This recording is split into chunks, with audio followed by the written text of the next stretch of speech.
saya apakah masih mulus atau masih bersih? Pertama, kita sebagai seorang guru itu harus bisa sabar.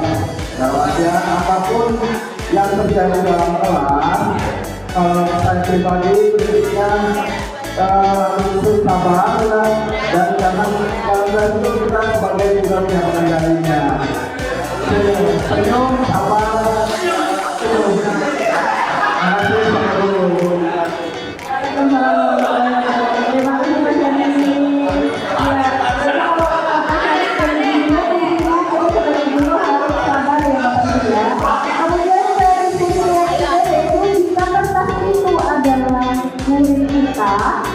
Bagaimana seharusnya kita bersikap? Jika kertas tadi yang sudah Bapak Ibu lemas atau mungkin sudah Bapak Ibu sobek, kita kira-kira apa yang harusnya kita lakukan? Karena ternyata dari cerita di awal mungkin kita sudah emosi, ternyata di akhir ada alasan semua.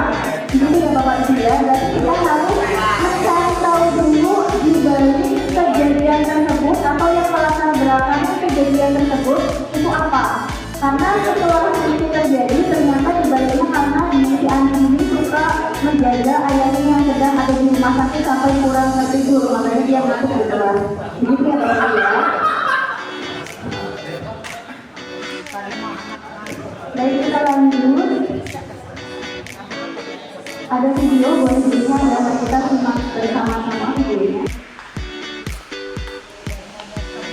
Baik, dari video tadi, kira-kira Bapak atau Ibu mau menjadi termometer atau mau menjadi stabilizer?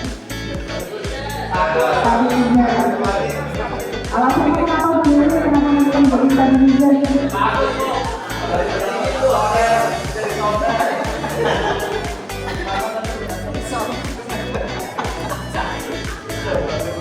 Karena ingin lebih belajar mengelola emosi, jadi sebelum kita mengetahui apa yang terjadi, kita ketahui dulu, kita tanya dulu penyebabnya itu apa. Jadi kita bisa lebih netral menyikapinya seperti itu.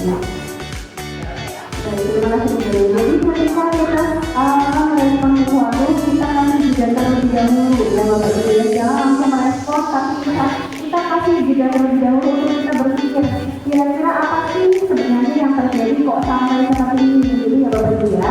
Jangan langsung merespon, jadi jadilah stabilizer, jangan menjadi termometer.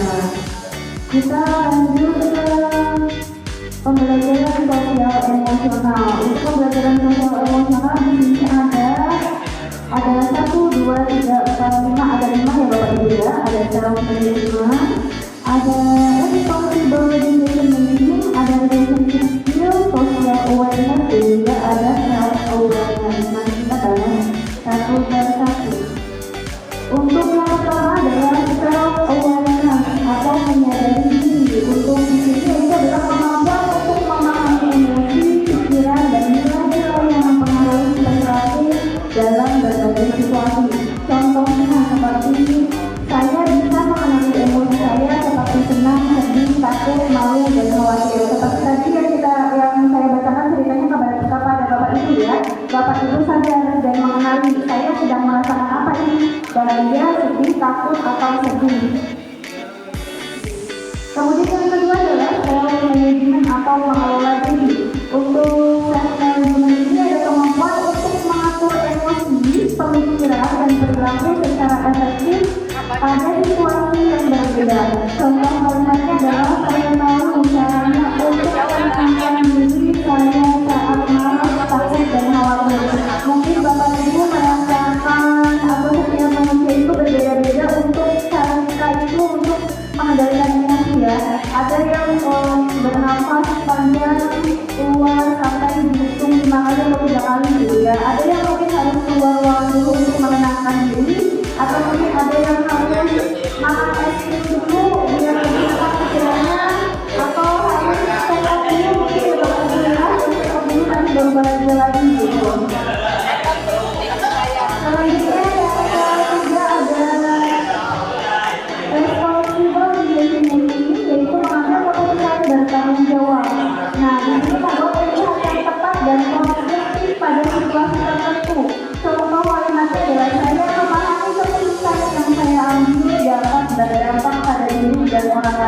Jadi ketika kita sedang menghadapi atau berhadapan dengan emosi kita harus paham dalam mengambil tindakan ini akan berdampak ke diri sendiri seperti apa dan ke orang lain seperti apa.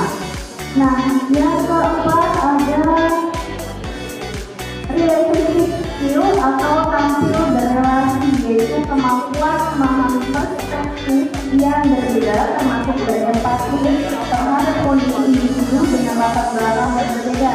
Contohnya seperti saya menjalin pertemanan sehat dengan mereka, walaupun dalam suatu kelas atau dalam lingkungan kerja kita dengan latar belakang yang berbeda-beda, kita tetap menjalin relationship atau menjalin pertemanan dengan mereka dengan baik tanpa memandang latar belakang, suku, agama, dan yang lain-lain. Kemudian yang terakhir ada social awareness, yaitu peduli sosial. Itu adalah kemampuan menjalin dan mempertahankan hubungan atau relasi yang sehat dan efektif dengan individu dari latar belakang yang berbeda. Yaitu saya peduli dan bisa belajar dan selaras dengan norma sopan santun yang berlaku. Saya kira Bapak dan Ibu sudah paham tentang ini ya Bapak Ibu ya. Kemudian ada elemen-elemen itu berdasarkan UNESCO. Di sini ada itu adalah tindakan. Yang pertama adalah empati, M-nya adalah mindfulness, yang pertama adalah critical thinking, yang keempat adalah compassion. Maaf jika pronunciation-nya salah Bapak Ibu ya. Kurang lebih seperti itu. Untuk EMC 2 ini yang pertama adalah empati Bapak Ibu juga sudah paham ya. Untuk empati yaitu kita mampu mengenali emosi diri kita dan emosi orang lain, kemudian memahami perspektif orang lain dan membentuk hubungan sosial dengan baik. Kemudian yang kedua adalah mindfulness adalah kesadaran, yaitu peningkatan perhatian dan kehati-hatian berlatih tentang teknik kesadaran. Yang ketiga adalah critical thinking atau pertanyaan kritis. Yang keempat adalah compassion, yaitu pujian. Nah, bisa dilihat di sini untuk empati itu ada empati secara kognitif, ada empati secara emosional, ada empati secara perilaku. Kemudian untuk mindfulness ada 2 hit 1 breath. Jadi ketika kita bernafas dan kita sadar kita sedang berpijak kaki di bumi di lantai, kita sadar kita sedang bernafas dan merasakan lantai kita menempel di lantai. Kemudian yang kedua adalah self-expression, terus ada self-aware. Kemudian yang ketiga adalah compassion dan ada yang terakhir adalah critical thinking. Nanti materinya bisa saya lihat di komunitas ya Bapak Ibu ya. Nah, untuk self-awareness atau mengenali data emosi, mungkin yang selama ini anak-anak tahu atau Bapak Ibu tahu, secara umum emosi itu seringkali dikaitkan hanya tentang marah. Ternyata emosi itu ada berbagai jenisnya. Ada takut, ada marah, ada sedih, ada bahagia, terus ada bergairah dan juga ada lembut. Mungkin ada yang merasa dingin, itu juga termasuk emosi ya Bapak Ibu. Jadi emosi itu cakupannya banyak, tidak hanya tentang emosi marah. Nah, kita lanjut ke selanjutnya, yaitu mengenali data emosi. Ibaratnya otak kita itu adalah bentuk genggaman taman. Jadi ada 3 ya Bapak Ibu ya, ada neokortex, ada limbic dan ada reptil.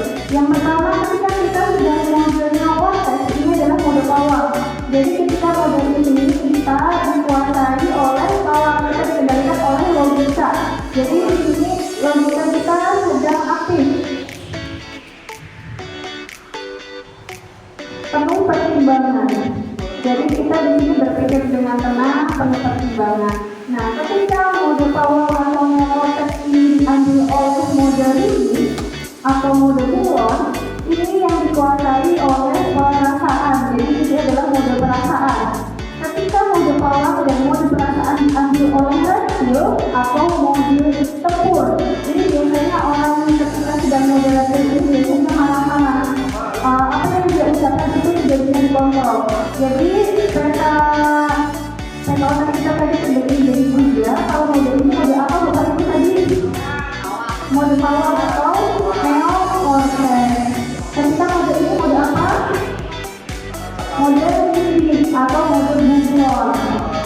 Yang terakhir mode reptil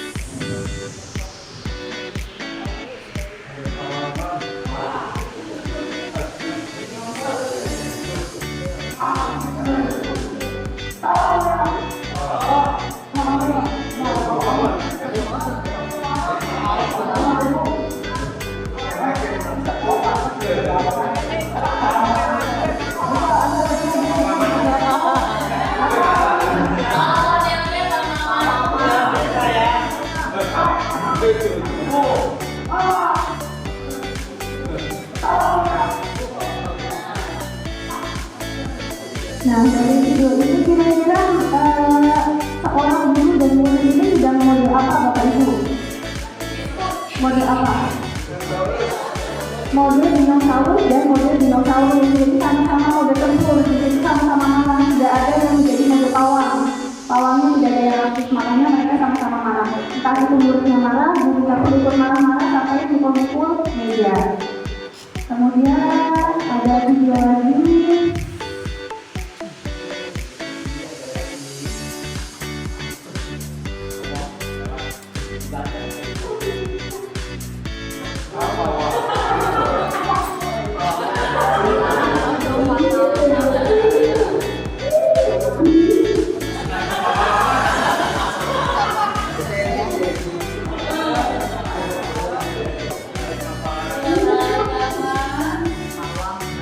Kalau dari video ini kira-kira kakak dan adik ini, kalau adiknya model apa Bapak Ibu? Model dinosaurus ya, Phil Brian. Kakaknya model apa? Model pawang atau neocortex. Jadi ketika ada salah satu yang sedang model tempur atau model dinosaurus, jadi salah satunya harus menjadi model pawang ya, yang satunya bisa menenangkan.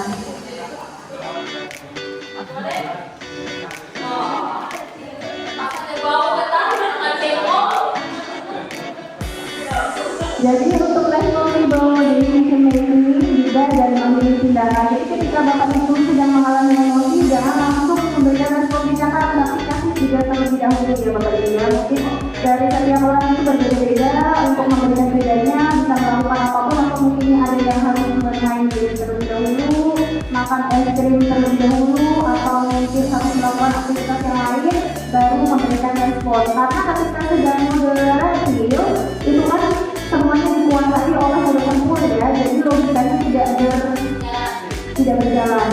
Jadi lebih baik diambil oleh model ini atau model buton ini yang dikuasai oleh perasaan. Jadi itu adalah model perasaan.